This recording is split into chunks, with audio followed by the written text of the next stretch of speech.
Hi everyone, my name is Rebecca Timmis. I'm an author illustrator from the sunny Gold Coast in Queensland, and I write junior fiction for ages 6 to 10 years old.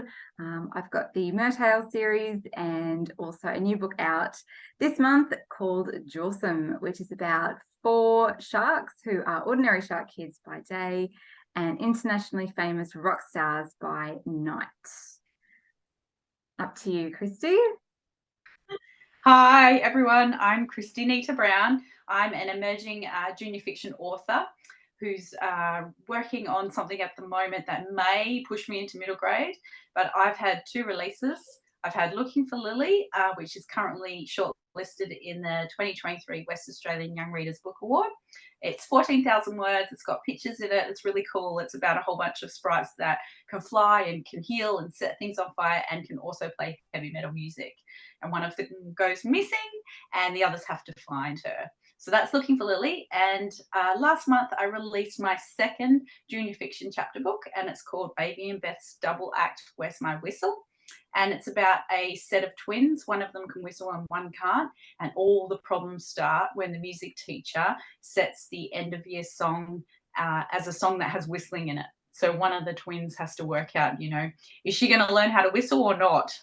So wonder what happens with that. So we're going to do an interview today, but we're going to do something a little bit different. Just some pretty random questions, because I think we both write kind of random funny things, so it sort of makes sense. So I am going to shoot off with the first question for you. Okay, what is your most embarrassing moment?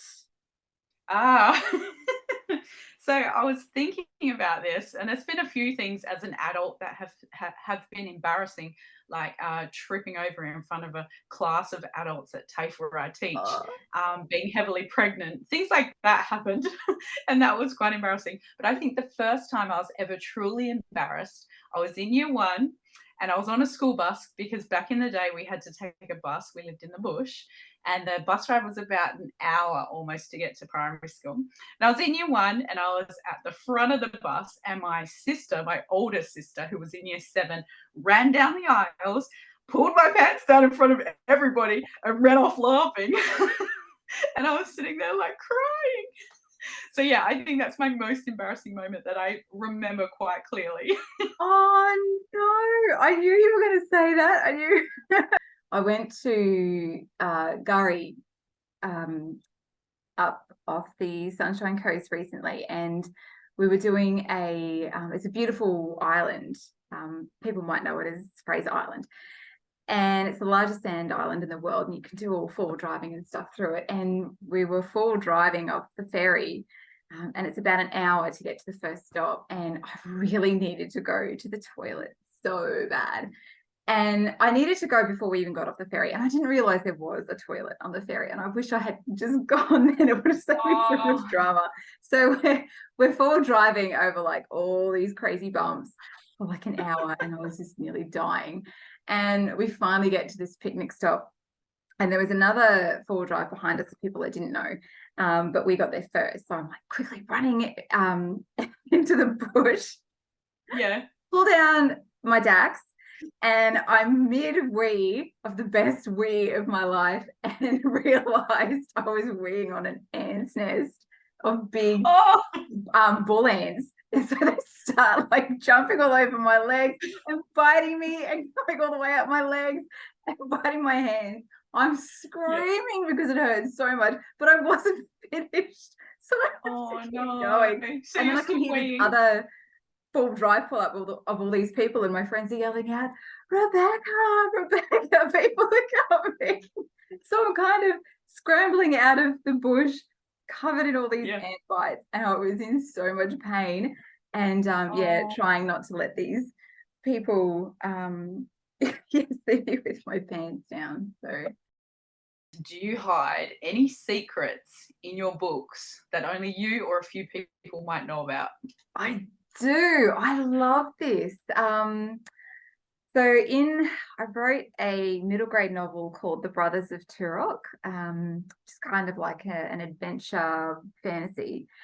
And there's a creature in that called the Ayla, which is this giant scorpion monster. And we had a cat named Ayla who was really fat. She was the most beautiful cat. She was so lovely and well-natured, but yeah, she was huge. But yeah, so that was kind of for just really my family to have that in there.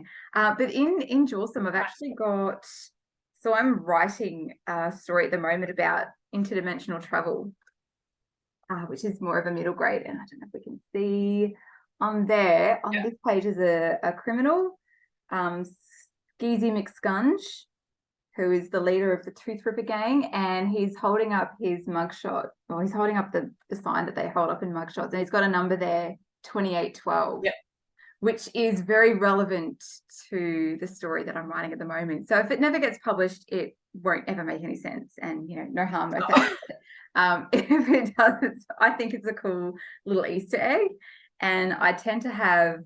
Even in my older books that I illustrated, like Reggie Red and Supernova, there are fish tanks in both of those books because I was working on mertails by that stage. So there's kind of a way to get like some oceany, fishy kind of stuff in there. Little nods that, people might one day pick them up, but if they don't, it's just kind of for me. So I'm going to shoot the same question straight back at you, as lazy as that seems. I think that's, a really fun question.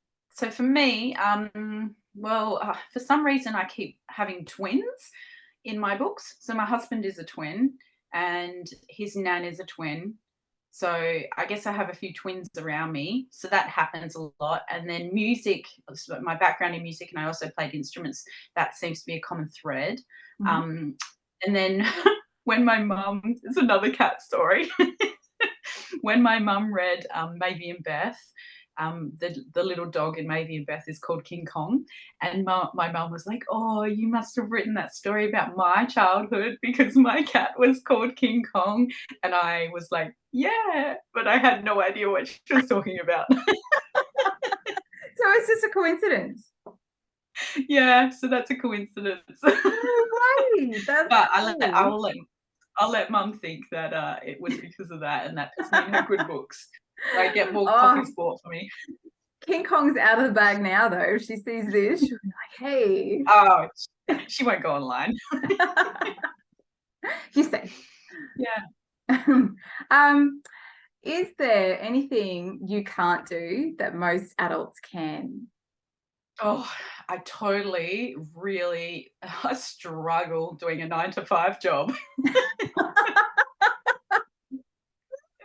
If I was a person that worked in an office from 9 to 5, just went to work and then just came home and then watched TV, I would not be a happy person.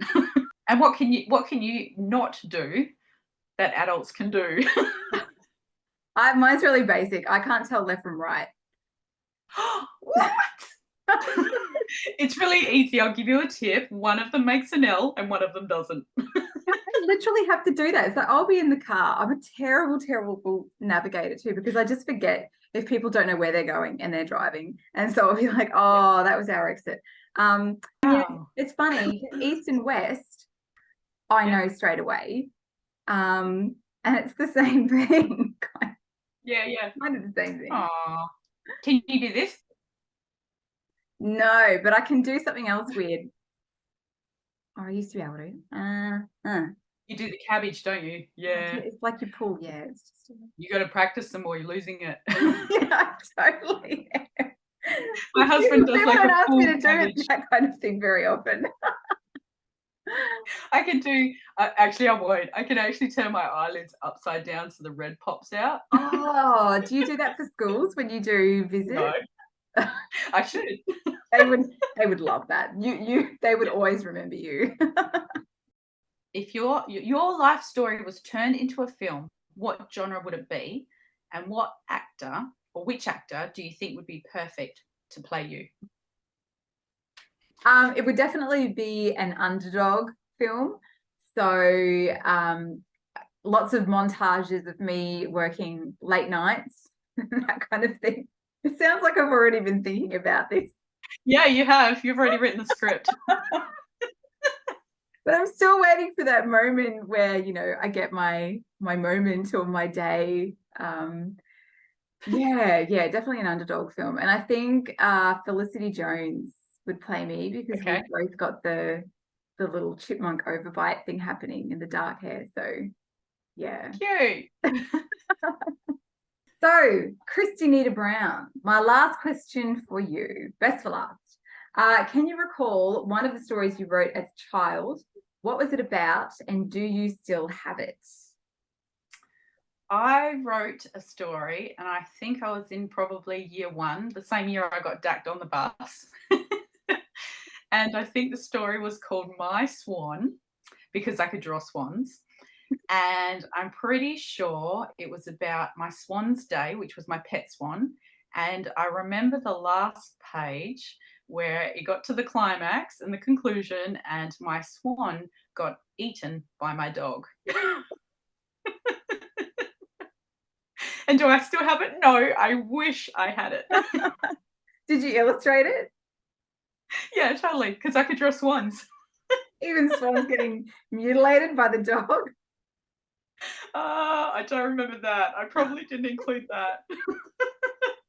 Would have been great if I did, but Oh, it's got everything. It's got your characters, it's got your drama, it's got your interesting conclusion. I love it. All right, well, thank you for agreeing to do this with me. It has been a lot of fun. So, yeah, thank you so much, everyone, for watching.